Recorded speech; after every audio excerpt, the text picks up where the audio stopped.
leo solamente para ustedes los primeros versículos, versículo 15 y 16 de Gálatas 2, dice: nosotros judíos de nacimiento y no pecadores entre los gentiles, sabiendo que el hombre no es justificado por las obras de la ley, sino por la fe de Jesucristo, nosotros también hemos creído en Jesucristo para ser justificados por la fe de Cristo, y no por las obras de la ley, por cuanto por las obras de la ley nadie será justificado. Muchos comentaristas están de acuerdo que la gramática de Gálatas es un tanto compleja, y eso vamos a irlo viendo. Pero cuando tenemos claro cuál es el mensaje de Pablo, ¿no es cierto? Cuál es el tema principal de la carta, y sabemos el flujo de pensamiento que trae el apóstol, pues se hace un poco más fácil, se puede decir en cierta manera.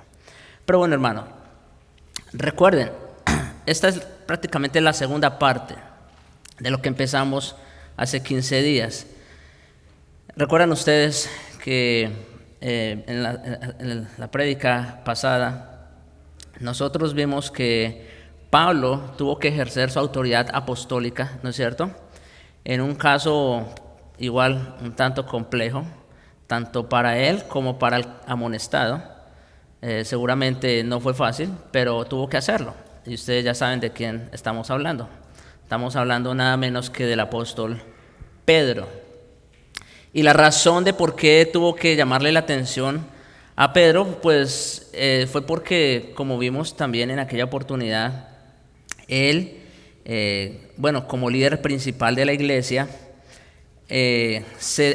por un lado se estaba dejando arrastrar de los judaizantes para no quedar mal con ellos, y no solo eso, sino que en su simulación también arrastró a otros tantos, incluido a Bernabé, ¿no es cierto?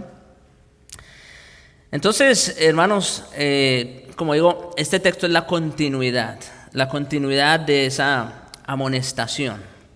Y lo que tenemos aquí, hermanos, es que las acciones de Pedro y Bernabé y los otros creyentes en Antioquía, judíos específicamente en Antioquía, no solo fue una cuestión de hipocresía personal.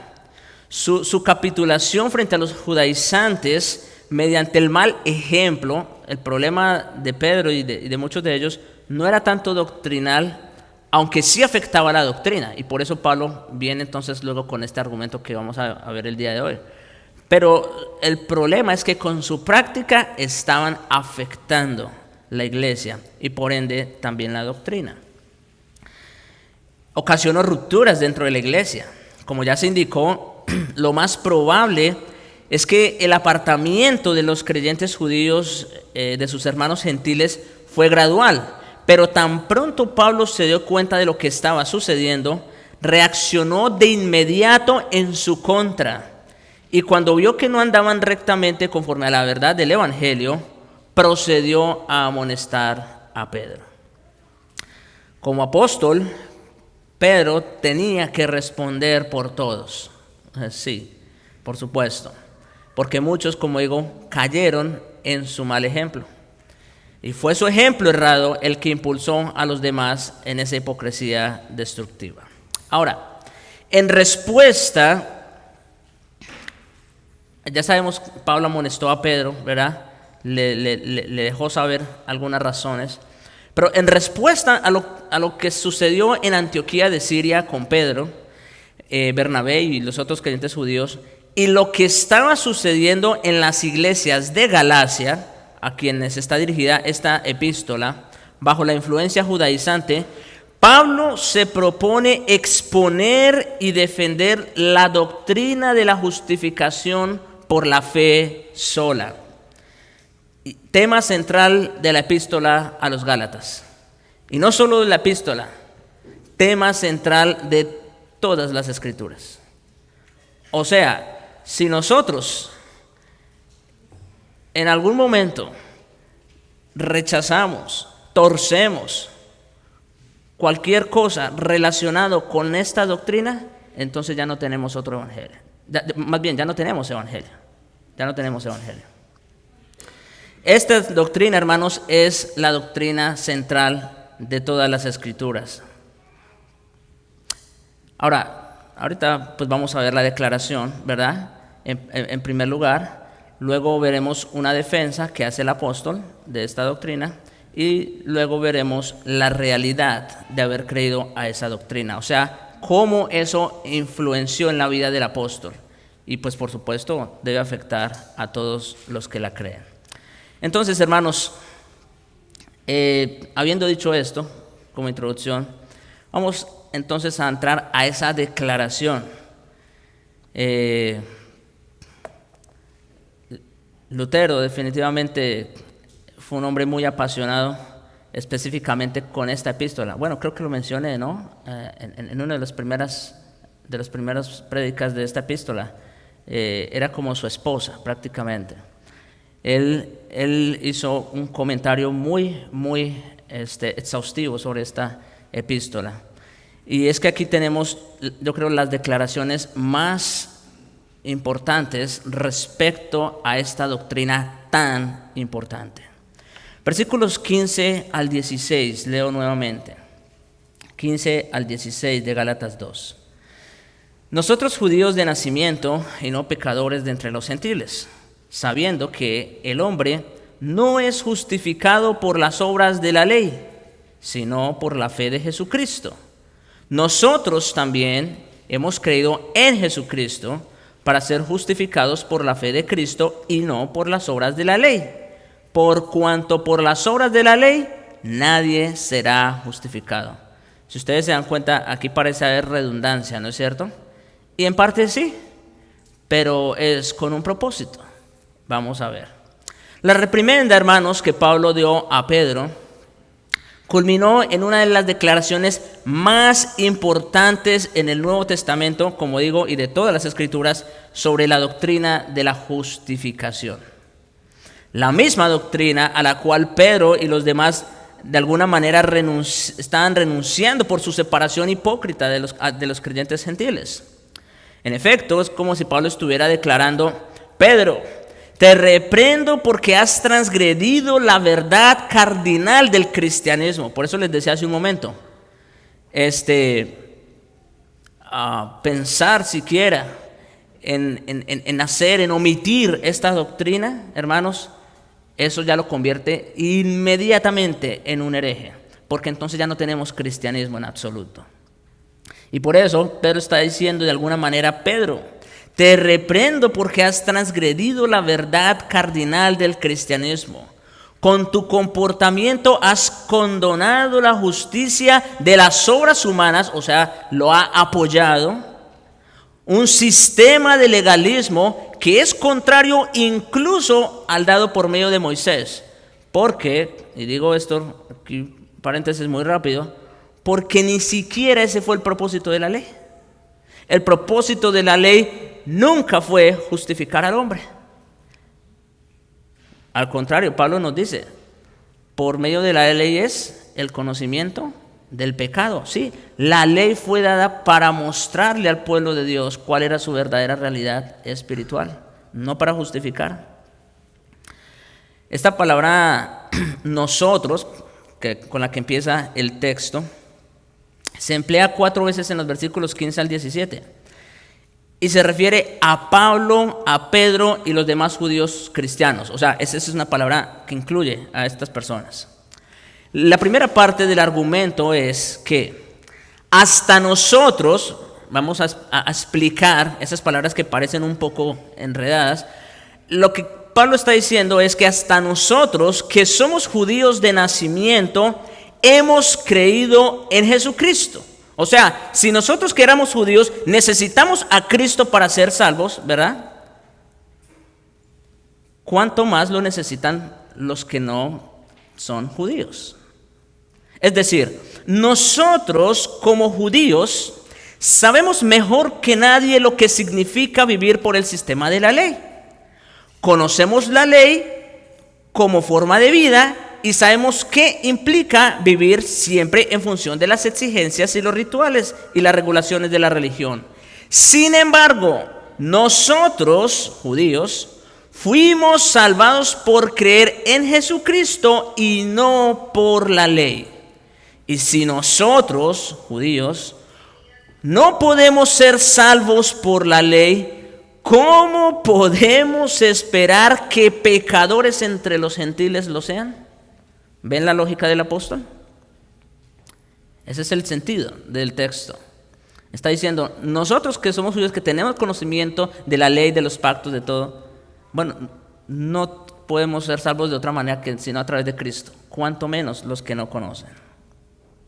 Al hacer referencia a los gentiles como pecadores, esta es otra aclaración, Pablo no empleó el término en el sentido de la conducta pública inmoral, no, como es su uso frecuente por lo menos en los 4 evangelios, sino más bien en el sentido legal que era usado por los judíos. Sí, porque en la mente de la mayoría de los judíos, los gentiles eran pecadores por naturaleza, así tal cual. Eran tildados como pecadores. Bueno, ellos también eran pecadores, aunque a veces no se dan cuenta, ¿verdad? Pero así hacían esa distinción, judíos y los demás, ¿no es cierto? Y los demás eran tenidos por pecadores, ya que no tenían una ley que les guiara a llevar una vida piadosa y agradar a Dios. En cambio, Pablo dijo que con o sin la ley, ninguna persona se salva sin haber creído en Jesucristo. Esa es la propuesta del apóstol Pablo, esa es la declaración de Pablo en este texto. Sea judío, sea gentil, sea con ley, sea sin ley, bajo la circuncisión, sin la circuncisión, ninguna persona puede ser salva sin haber creído en Jesucristo. En el concilio de Jerusalén, el mismo Pedro declaró esa misma verdad en respuesta a los judaizantes.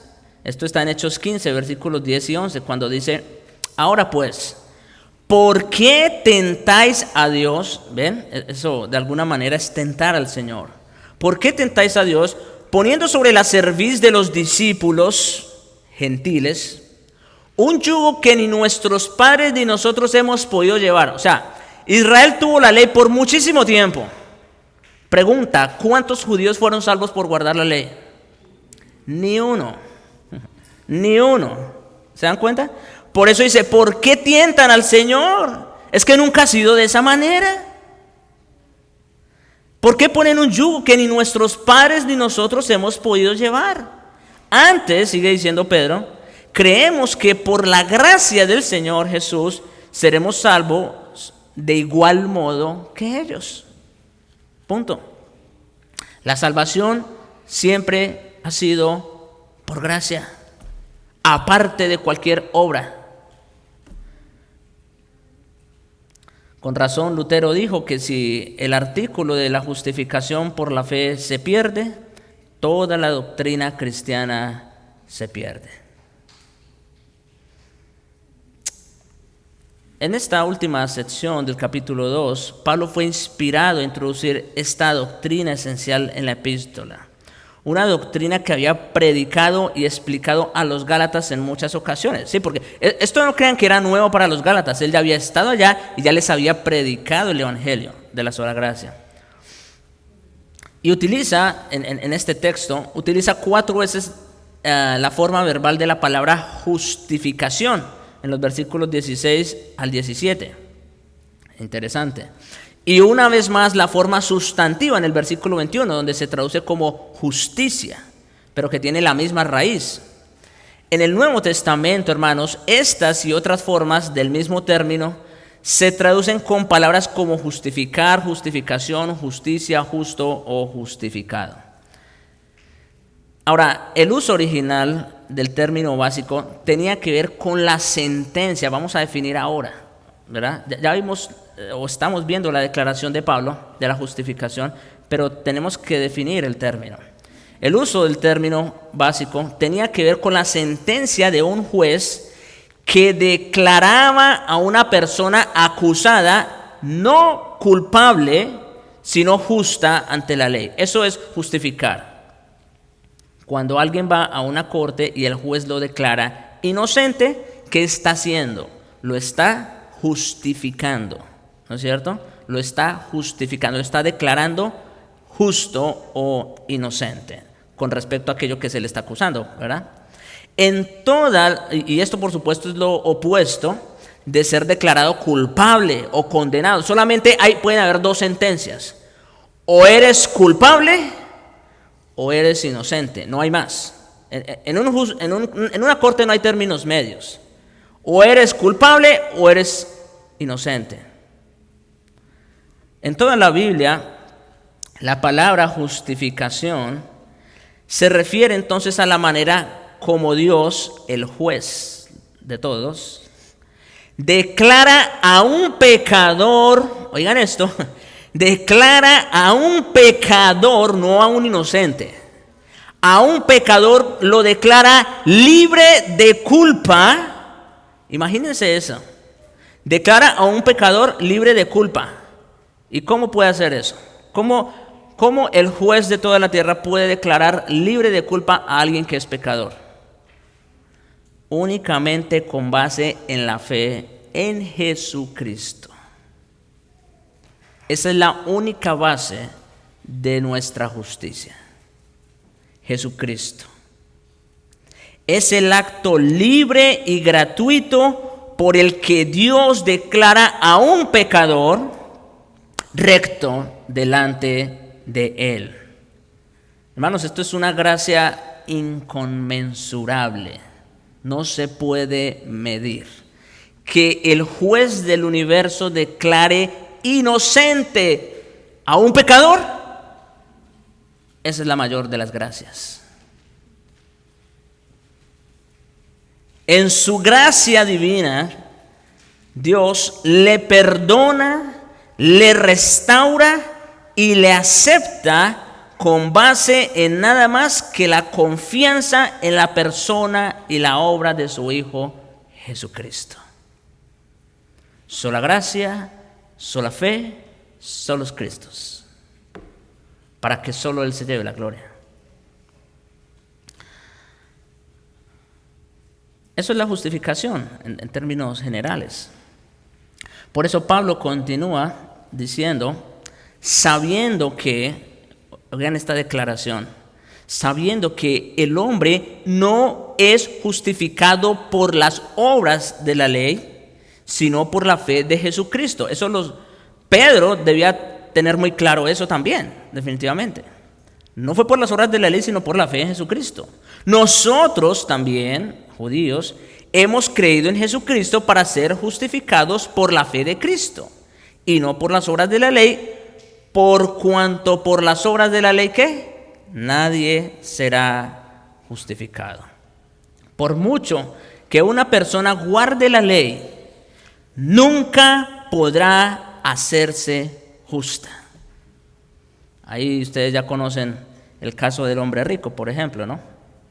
Él había guardado, bueno, según él, toda la ley desde su juventud. Qué bueno, pero no puede ser justificado, porque aún sus mejores intentos delante de Dios fueron como ¿qué? Trapos de inmundicia. No es por las obras. Esto se debe a que la raíz de la pecaminosidad humana está en el carácter caído del corazón del hombre y no en sus acciones externas. El problema básico del hombre radica en lo que es, no en lo que hace. O sea, una persona puede cometer hechos pecaminosos, pero no es eso siquiera lo que lo condena. El problema es mucho más interno. Lo que lo lleva a cometer esos actos de pecado es lo que tiene ¿en dónde? En su corazón. El Señor bien lo dijo, ¿de dónde salen los hurtos, los crímenes, las orgías? ¿De dónde sale todo eso? De adentro del corazón. Eso es lo que contamina al hombre. Los actos pecaminosos no son más que la expresión externa de una naturaleza depravada, imbuida por pensamientos pecaminosos, como dice Santiago, sino que cada quien peca ¿cómo? Cuando de su propia concupiscencia es atraído y seducido. ¿sí? Así que el problema es mucho más serio, ¿no es cierto? El problema está ¿en dónde? Adentro, en el corazón del hombre. Por eso hablamos de la total depravación. No en el sentido de que el hombre es tan malo como pudiera ser, sino en el sentido de que el hombre está completamente corrompido en su corazón. Una persona que odia, por ejemplo, es un homicida en su interior, sin importar que alguna vez acabe o no la vida de otra persona, a la luz de lo que el Señor dijo en Mateo 5:22. ¿Sí? O un hombre con pensamientos inmorales acerca de mujeres es un adúltero, sin importar si comete o no el acto físico de adulterar. Así que no son los actos en sí, es mucho más que eso, es el carácter de un corazón pecaminoso. En consecuencia, ninguna cantidad de obras de la ley puede salvar a una persona. Ni siquiera las mejores obras humanas pueden cambiar la naturaleza de la persona que las hace. Dice Romanos 3:19-20, sabemos que todo lo que la ley dice, lo dice a los que están bajo la ley, para que toda boca se cierre y todo el mundo quede bajo el juicio de Dios, ya que por las obras de la ley ningún ser humano será justificado delante de él, porque por medio de la ley es el conocimiento del pecado. Así que la ley, por muy buena que sea, por supuesto que la ley es buena porque es el reflejo del carácter de un Dios santo, por supuesto. La ley es buena, dice Pablo, el mandamiento es bueno, santo y justo. ¿Cuál es el problema? El problema somos nosotros. El problema es el corazón.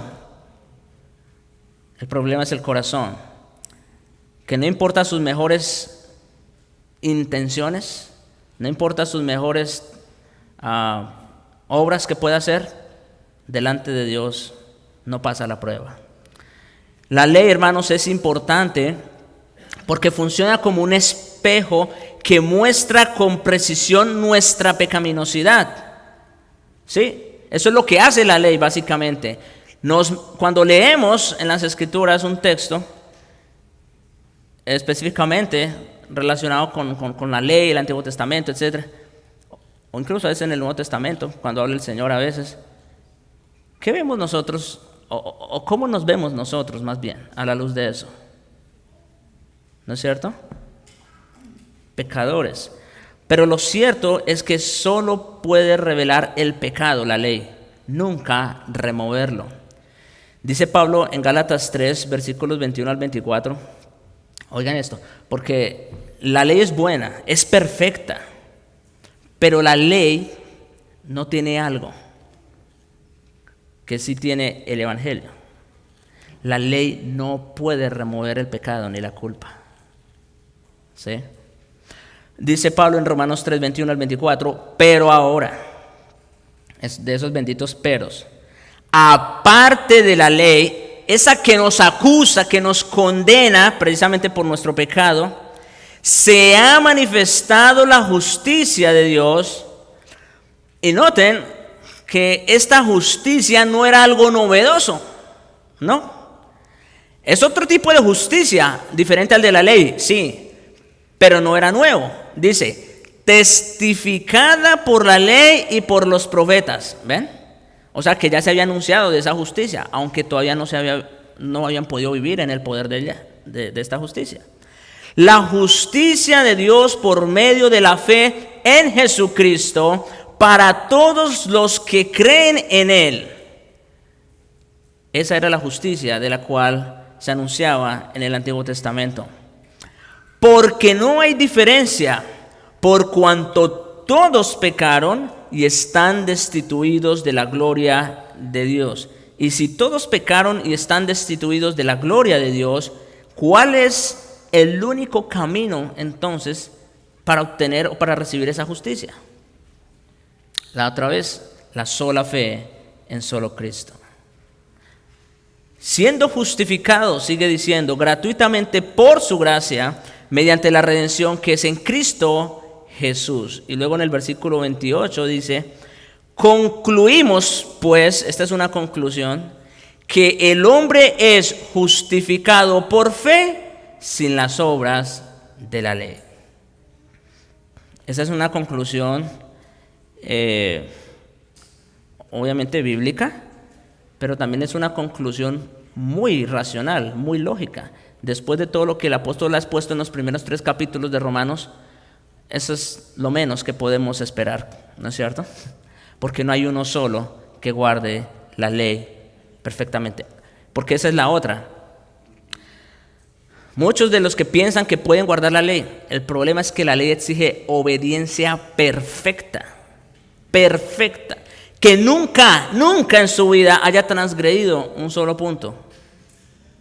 Nunca lo vamos a encontrar a esa persona.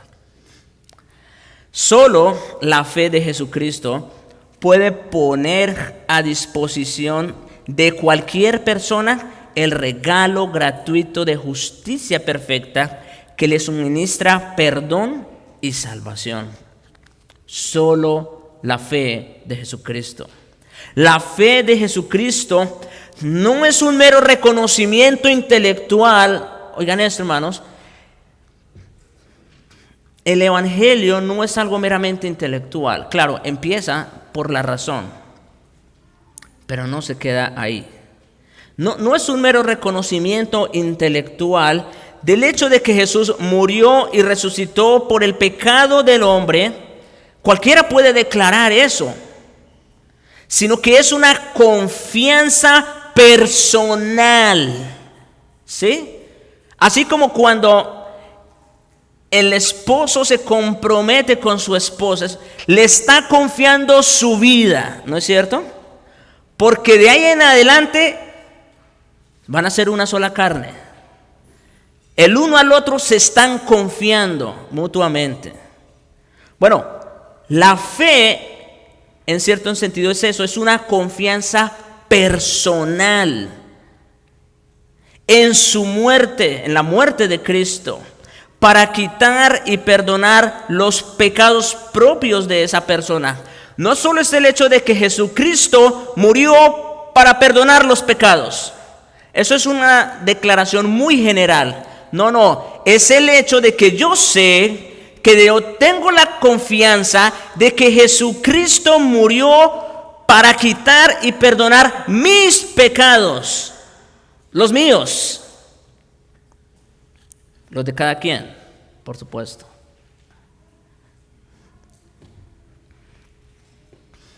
Es un compromiso total a someterse a Él como Señor. Eso es la fe. 3 veces aquí en Gálatas 2:16, Pablo declara que la salvación solo es por medio de la fe en Cristo y no por la ley. La primera es una declaración general, precisamente. El hombre no es justificado por las obras de la ley, sino por la fe de Jesucristo. Esa es una declaración general. O sea, simplemente se está afirmando algo. La segunda es una declaración personal. Nosotros, Pablo incluido, también hemos creído en Jesucristo para ser justificados por la fe de Cristo y no por las obras de la ley. Esto es diferente, ¿se dan cuenta? Esa es una declaración personal de haber creído en Jesucristo. Y la tercera es una declaración universal o una conclusión. Hay una premisa mayor, hay una premisa menor y luego está la conclusión. Por cuanto por las obras de la ley nadie será justificado. Punto. Todas las afirmaciones según las cuales la salvación es a través de la creencia en Jesucristo, además de cualquier otra cosa, no son más que mentiras blasfemas y diabólicas. ¿Escucharon eso? Cristo más.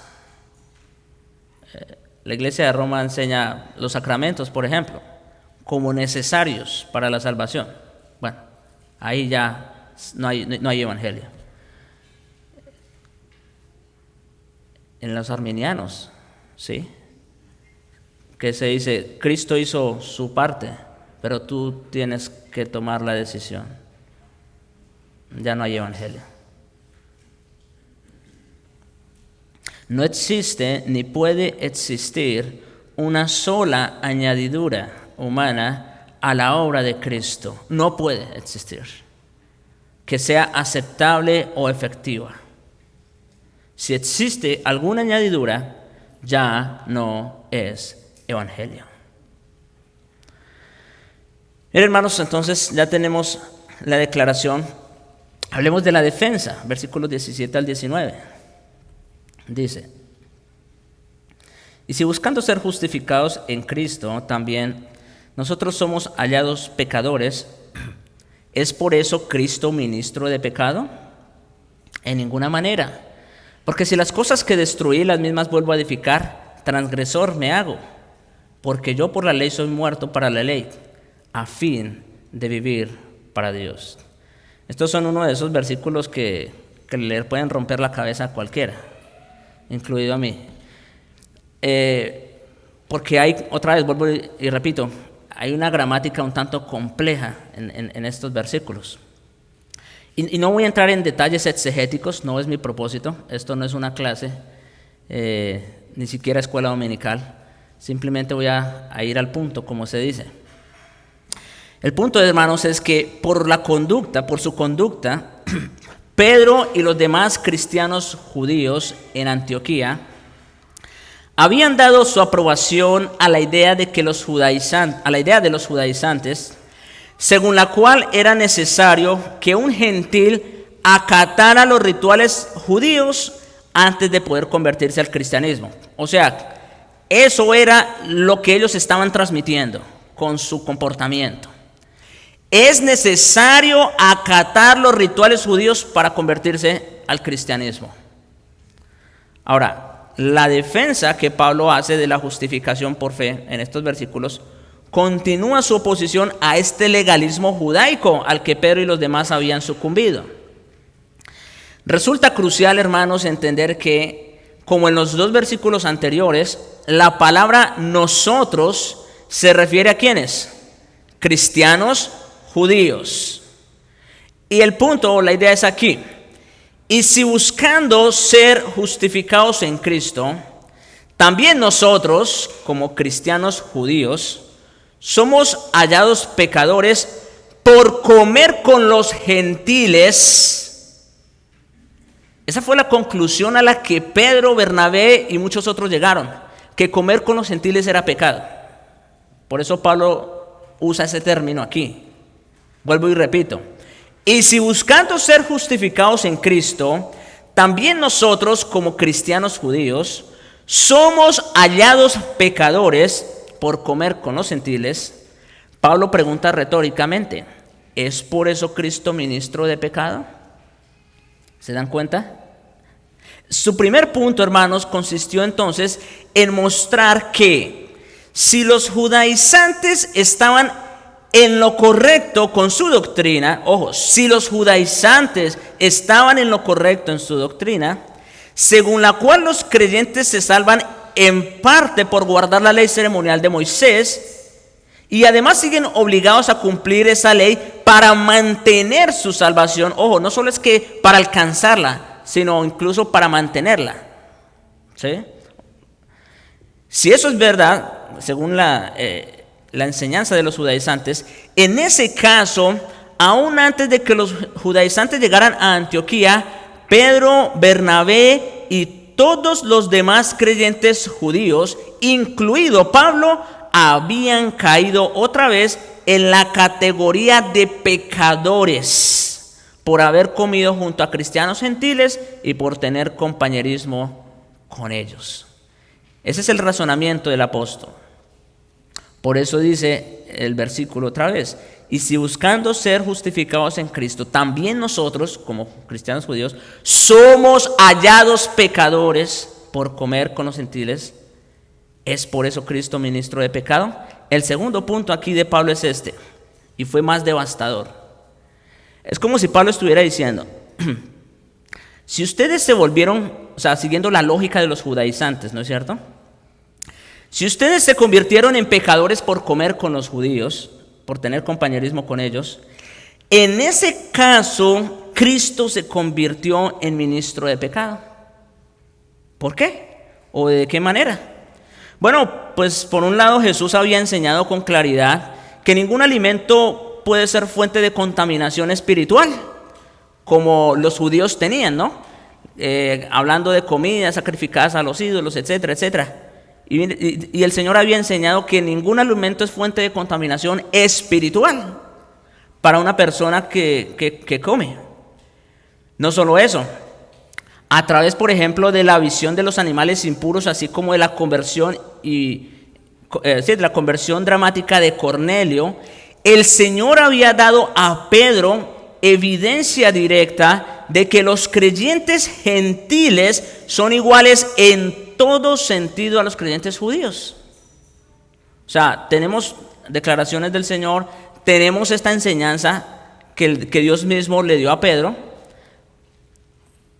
Y en muchas otras ocasiones y de muchas otras formas, Jesús había enseñado que todos los que le pertenecen a Él son uno con Él y por ende son uno solo entre ellos.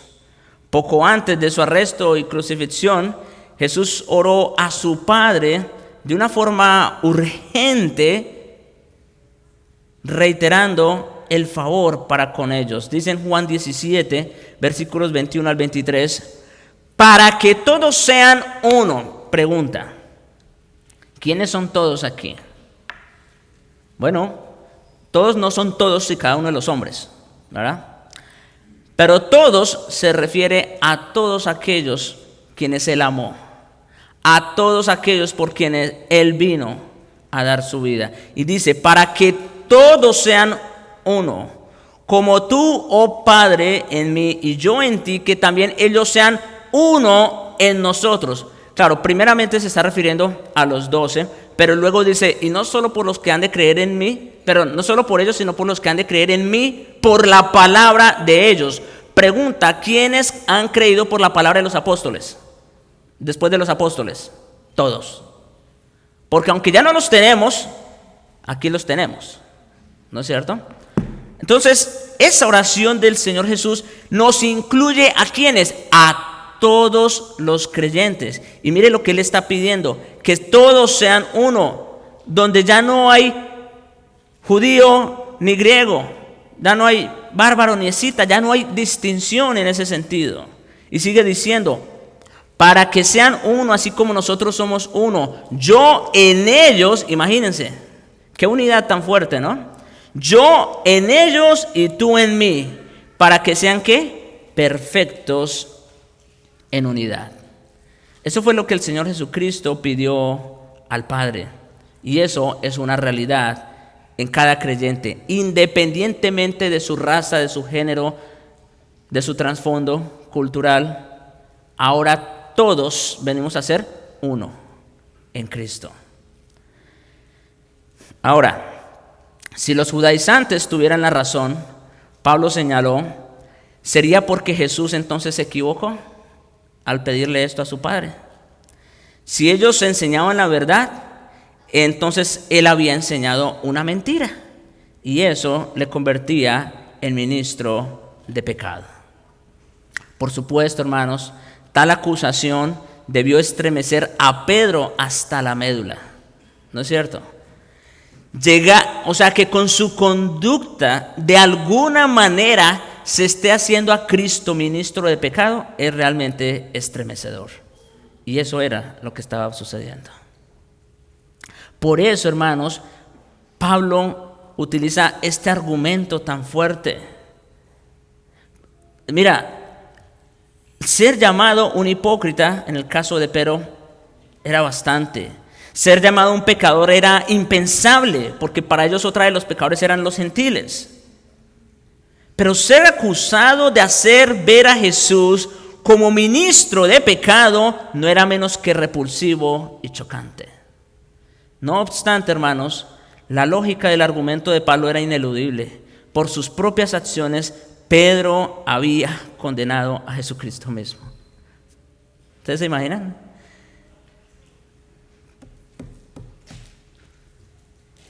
Por esa razón, le fue necesario a Pedro abdicar o abandonar sus simpatías judaicas para no hacer caer en descrédito al Señor. Como lo dijimos la vez pasada, el texto aquí no nos lo muestra, pero sí tenemos otras evidencias aparte, donde Pedro definitivamente abandonó estas prácticas. Y el mismo Pedro, en su segunda carta, hablando de Pablo, lo tiene como un apóstol, y no solo eso, sino compara los escritos de Pablo o los equipara con las otras escrituras. Así que vemos que, gracias a Dios, usó al apóstol Pablo para hacer caer en la cuenta a Pedro y fue restaurado. Ahora, Pablo dio una respuesta inmediata cuando dijo, ¿es por eso Cristo ministro de pecado? Responde inmediatamente, en ninguna manera. Le debió resultar doloroso siquiera hacer la sugerencia hipotética de que Cristo pudiera participar en el pecado y mucho menos promoverlo. Sin embargo, hermanos, el peligro drástico del legalismo judaico exigía el despliegue de una lógica drástica. Era la única manera, en cierta forma, de hacer recapacitar a Pedro. El apóstol sabía que esa era la única forma de hacer caer en la cuenta a Pedro y a los demás de su error. Ahora, con el término nosotros, Pablo se había identificado con los detractores hasta cierto punto, cuando hablando de nosotros, los judíos. Pero ahora, con un poco de más gracia y amor, suaviza un poco el golpe para sus amigos al ponerse a sí mismo como un ejemplo hipotético, cuando dice: pues si las cosas que destruí, las mismas vuelvo a edificar, transgresor me hago. En otras palabras, si cualquiera, incluido él mismo, trata de volver a edificar un sistema de legalismo, tras haberlo destruido del todo, mediante la creencia en la predicación del Evangelio y la gracia de Dios, él se hace entonces transgresor a sí mismo, no a Cristo. ¿Sí? Por eso dice, si las cosas que destruí, ¿qué fue lo que Pablo destruyó? O en otras palabras, ¿qué fue lo que Pablo tenía por basura ahora? Todo ese sistema legalista. Y dice, si las cosas que destruí, las mismas vuelvo a edificar, ¿cuál es la conclusión? ¿Quién es el culpable? ¿Cristo? No, yo, transgresor, me hago. Por supuesto, siguiendo con la lógica del texto, según Pablo, yo nunca jamás podría hacer algo así, porque yo por la ley soy muerto para la ley a fin de vivir para Dios. Y mis hermanos, esta es otra verdad sumamente importante. No solo es el hecho de que hemos sido declarados justos o inocentes ante el tribunal del cielo, es que con Cristo hemos muerto al pecado. Por eso dice, porque yo por la ley soy muerto a la ley, a fin de vivir para Dios. El concepto del legalismo choca con la verdad de Dios y con mis propias convicciones. Ahora que he aceptado la gracia y soy muerto para la ley, dice Pablo, jamás podría volver a un sistema de rituales y ordenanzas. La ley, hermanos, ya no es el amo del creyente. Ojo con eso. La ley no es el amo del creyente. Dios es el amo. Y bueno, pastor, ¿cuál es la diferencia o cómo entendemos? Bueno, la relación del creyente con la ley, hermanos, no es lo que salva, sino su relación con Dios. Es más, la relación del creyente con la ley ni siquiera es lo que santifica. ¿Por qué? Ya se dijo hace un momento, la ley no tiene poder para remover pecado, ni en términos de justificación, ni en términos de santificación. El único que remueve el pecado es Cristo. Pablo preguntó a los creyentes en Roma, en el capítulo 7, de su carta, versículos 1 y 2. Este es un caso interesante. Dice: ¿acaso ignoráis, hermanos? Pues hablo con los que conocen la ley, que la ley se enseñorea del hombre entre tanto que éste vive. Hablando en términos humanos, ¿sí? La ley tiene potestad sobre el hombre mientras él está vivo. Una vez muere, pues ya se acaba, ¿no es cierto? Esa potestad, esa autoridad. Y luego cita este caso: porque la mujer casada está sujeta por la ley al marido mientras éste vive. Eso todos lo sabemos. Pero si el marido muere, ella queda libre del marido, ¿no es cierto? Ahí no tenemos ningún problema. Así también vosotros, hermanos míos, habéis muerto a la ley mediante el cuerpo de Cristo, para que seáis de otro, del que resucitó de los muertos. O sea, lo que Pablo está diciendo aquí es que así como la ley tiene potestad sobre el hombre mientras vive, o la mujer, ¿verdad?, está sujeta a una ley del marido mientras está vivo, y que la única manera de quedar libre es cuando él muera. ¿Sabe qué hizo Dios con nosotros? Dios, por decirlo de alguna manera, o Cristo específicamente, nos mató en su muerte. ¿Sí? Cristo nos mató para liberarnos del poder de la ley, para que la ley ya no tenga poder sobre nosotros. En otras palabras, para que ya la ley no nos acuse ni nos condene. Cristo nos mató y nos resucitó. No solo nos mató, nos resucitó para que ya no seamos deudores a la ley, sino que seamos de aquel que resucitó de los muertos, de Jesucristo. Hermanos, esto es otro de esos milagros sorprendentes realmente. Lo que Cristo hizo por nosotros, en nosotros, es realmente increíble. Esto tiene que ver, obviamente, con la unidad mística del creyente con Cristo. ¿Sí? Cristo nos mató en su muerte para que ya no seamos otra vez dominados por el pecado y por la ley. Como dice Pablo en Romanos 6:11, y solo estoy resumiendo, tenía el texto mucho más amplio, pero Pablo dice: así también vosotros, después de que ha desplegado una enseñanza interesante sobre la unidad del creyente con Cristo, de hecho figurada en el paso del bautismo, termina Pablo diciendo en el versículo 11 de Romanos 6: así también vosotros consideraos muertos al pecado, pero vivos para Dios en Cristo Jesús, Señor nuestro. Noten lo que dice. No dice que nosotros, no dice que nosotros tengamos que matar el pecado. Dice: consideraos muertos al pecado. ¿Por qué? Porque eso ya fue una realidad. Eso ya fue una realidad en la muerte de Cristo. El pecado ya no tiene dominio sobre el creyente, pero vivos para Dios. Esa es la realidad del creyente: muerte al pecado y vida para Dios en Cristo Jesús. Si un hombre es condenado, hermanos, si un hombre es condenado de un delito que amerita la pena de muerte y recibe el castigo, es obvio que la ley no tiene reclamo alguno sobre su vida. ¿No es cierto? Ese hombre ha pagado con su vida. Estamos hablando de un caso de pena de muerte.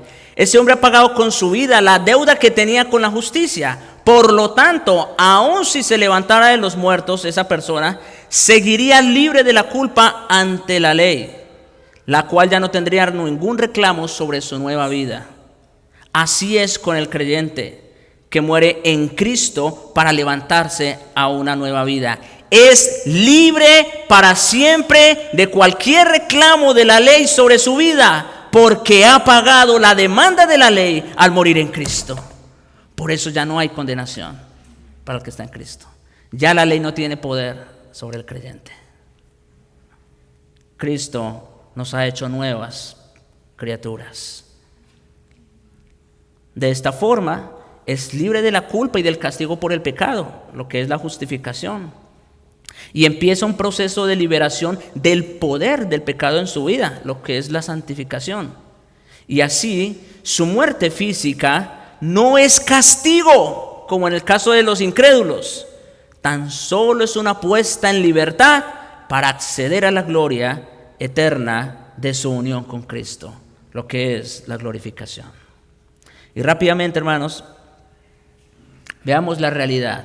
O sea, hemos visto la declaración de Pablo acerca de la doctrina de la justificación por la fe sola. Hemos hablado o hemos visto la defensa de Pablo a esta doctrina, tremenda defensa. Y rápidamente él mismo se pone como ejemplo la realidad de alguien que es justificado. Versículos 20 y 21. Dice Pablo: con Cristo estoy juntamente crucificado. ¿Y qué sigue? Y ya no vivo yo. Eso tiene todo el sentido del mundo, teniendo como base lo que acabamos de ver. Si ya el creyente murió con Cristo, pues ya no vive él, mas vive Cristo en mí. Y lo que ahora vivo en la carne, lo vivo en la fe del Hijo de Dios, el cual me amó y se entregó a sí mismo por mí. No desecho la gracia de Dios, pues si por la ley fuese la justicia, entonces por demás murió Cristo. Mis hermanos, el efecto más destructivo del legalismo es que cancela el efecto de la cruz. ¿Oyeron eso? Debemos tener cuidado con eso, con el legalismo. Cancela el efecto de la cruz. Lo que Pablo dice es: volver a someterse a la ley equivale a cancelar nuestra unión con el sacrificio de Cristo en la cruz. Wow. Y en consecuencia, volver a vivir bajo el régimen del pecado y la ley. Eso es el legalismo.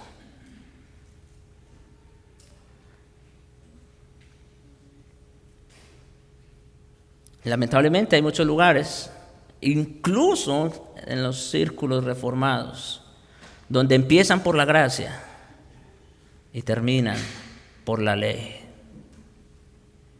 Le está pasando lo de los Gálatas. Pablo explica: soy muerto para la ley porque estoy juntamente crucificado con Cristo y por lo tanto ya no vivo yo. El hombre viejo, aquel viejo yo, está muerto, crucificado con Cristo. Y eso permite que el nuevo hombre viva. ¿Sí? Aquel viejo hombre que estaba condenado por la ley, ahora está liberado de la culpa. Aquel viejo hombre que era esclavo de pecado, ahora ha sido liberado para vivir una nueva vida. Ahora puedo vivir para Dios, dice Pablo, porque Cristo vive en mí. Esa es una realidad que todos debemos tener siempre presente. La vida que recibí es por fe. La vida que recibí por fe, más bien, es algo que ahora vivo en la fe. La fe no es solamente un acto de una vez, el día que creí. Las personas que hablan así no son creyentes, porque la fe es algo continuo, permanente. El verbo que se traduce vivo está en tiempo perfecto, lo cual indica que se trata, sí, de una acción completada en el pasado, pero que rinde frutos continuos. ¿Sí? Tan pronto un creyente confía en Cristo para su salvación, participa con el Señor a escala espiritual en su crucifixión y en su victoria sobre el pecado y la muerte. Esa es la razón, hermanos, continúa el apóstol, por la cual lo que ahora vivo en la carne, lo vivo en la fe del Hijo de Dios. La vida cristiana verdadera, hermanos, no consiste tanto en que un creyente viva para Cristo, como en el hecho de que Cristo vive a través del creyente. ¿Se dan cuenta? Mucho, y yo sé que quizás no es malintencionado, pero mucho se habla de vivir para Cristo. El problema es que por nosotros mismos no podemos vivir para Cristo. Lo más correcto es decir que el creyente, o más bien, que Cristo debe vivir a través del creyente. ¿Sí? Por eso no tenemos ningún problema con decir que cada domingo que venimos saludamos a Cristo. ¿Sí?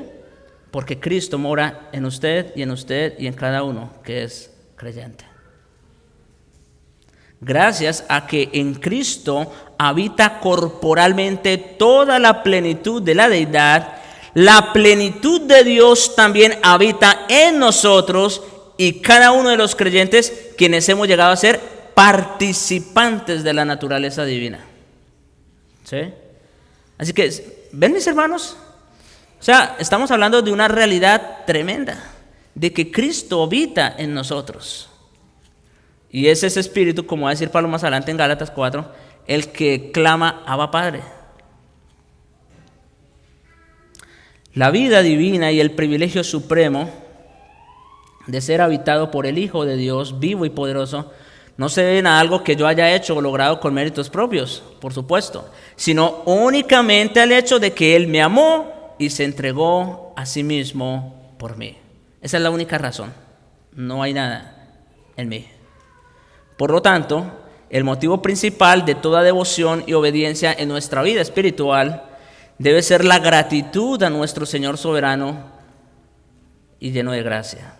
Esa frase, el cual me amó, se refiere al motivo detrás de la gracia salvadora. ¿Cuál es el motivo último por el cual Dios escogió salvarnos?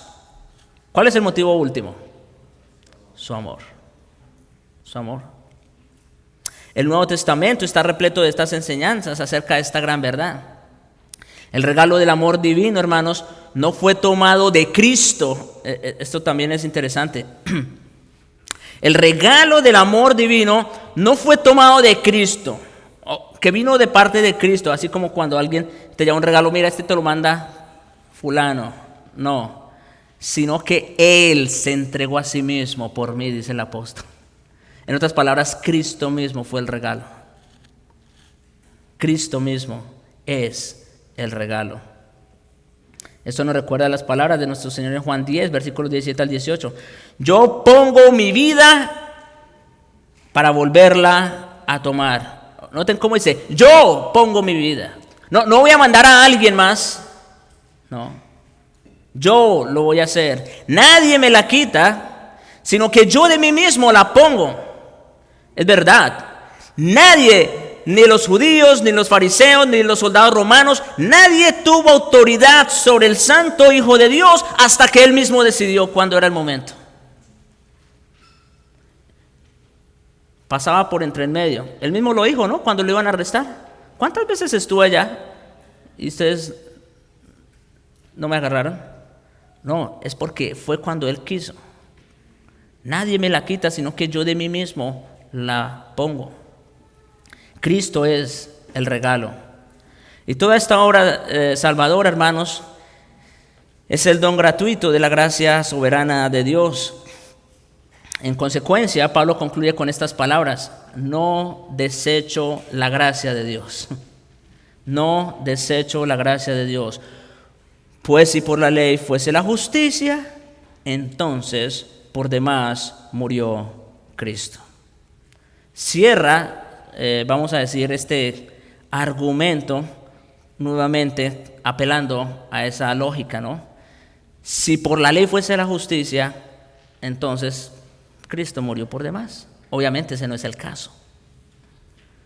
Lo que le estaba diciendo a Pedro era lo siguiente: con tu retraimiento y apartamiento del compañerismo con tus hermanos gentiles en la fe, te haces partidario de los judaizantes y al lado de ellos te pones en contra de Cristo. De ese modo desechas la gracia de Dios y niegas la necesidad de la muerte de Cristo, tal como lo hiciste al amonestar al Señor por declarar que le era necesario sufrir, morir y resucitar al tercer día. Seguramente Cuando Pablo lo amonestó, seguramente Pedro recordó también las palabras del Señor. ¿Qué palabras más fuertes para un apóstol de Jesucristo? 2 conclusiones rápidas y termino. Conclusión doctrinal. Los 2 pilares del Evangelio son la gracia de Dios y la muerte de Cristo. Eso, hermanos, es lo que hace posible la justificación por la sola fe. La gracia de Dios y la muerte de Cristo. Porque, y no es uno o el otro, son los 2. Porque si hay gracia pero no hay muerte, entonces no se hace justicia. Y Dios vendría a ser injusto. Así que tienen que ser las 2. Esos son los 2 pilares que el legalismo, por su misma naturaleza, siempre apunta a derribar. La persona que insiste en que puede ganarse la salvación por sus propios esfuerzos o que la hace depender de una decisión personal, menoscaba el fundamento mismo del cristianismo y anula la muerte preciosa de Cristo para su propio bien. Oh, mis hermanos, que el Señor nos guarde de caer en cualquier movimiento legalista. Hoy ya no puede ser el judaísmo, pero puede ser cualquier otra práctica. Y número 2, la conclusión práctica. Tanto en Romanos como en Gálatas, Pablo se refiere al hecho de que una persona, al ejercer fe en el Señor Jesucristo, es colocada en unión espiritual trascendente con Cristo en el suceso histórico de su muerte y resurrección, en el cual se pagó por completo la pena del pecado. Esta doctrina de la unión con Cristo también es sumamente importante. En ese suceso histórico se pagó por completo la pena del pecado. Por eso, hermanos, ya no estamos bajo la ley y el pecado ya no tiene poder sobre nosotros. Como dice Pablo en Romanos 6, versículos 12 y 14, y esta es una exhortación precisamente para nosotros como creyentes. Teniendo ahora este conocimiento que hemos recibido, mire lo que dice Pablo en esta exhortación. No reine pues el pecado en vuestro cuerpo mortal, de modo que lo obedezcáis en sus concupiscencias. Es verdad, cada quien peca cuando su propia concupiscencia es atraído y seducido, pero eso ya no debe seguir sucediendo en el creyente. No lo obedezcáis en sus concupiscencias, ni tampoco presentéis vuestros miembros al pecado como instrumentos de iniquidad, como si todavía le perteneciéramos al pecado. No, ni el pecado ni la ley es nuestro amo ya. Ya no tenemos por qué seguir ofreciendo nuestros cuerpos como instrumentos de iniquidad al pecado.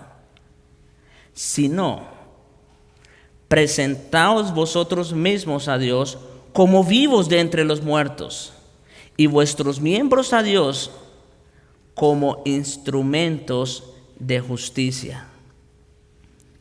¿Y la razón? Porque el pecado no se enseñoreará de vosotros, pues no estáis bajo la ley, sino bajo la gracia. ¿Qué quiere decir eso?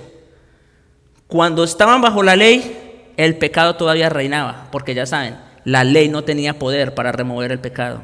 Pero ahora que estamos bajo la gracia, la realidad debe ser distinta. Que el Señor nos ayude a vivir de acuerdo a esa realidad. Oremos. Padre, gracias te damos por tu palabra que nos has traído. Gracias te damos, Señor, por la claridad con que nos hablas. Te rogamos, Señor, sé con nosotros, sé propicio a nosotros. Perdónanos si en algún momento nosotros mismos hemos caído en algún grado de legalismo, Señor. O aún, Señor, seguimos ofreciendo nuestro cuerpo al pecado como instrumentos de iniquidad. Te rogamos, Señor, perdónanos en Cristo. en virtud de esa obra completa. Y te rogamos, Señor, en virtud de esa unión con Él, que ahora ya no vivamos para nosotros, sino para aquel que nos amó y se entregó a sí mismo por nosotros. Que ya no seamos nosotros, que sea Cristo en nosotros. Oh Señor, llévanos a experimentar y a vivir cada vez más esa realidad, entre tanto que tú regresas por nosotros. Te lo pedimos en su nombre y para su gloria. Amén.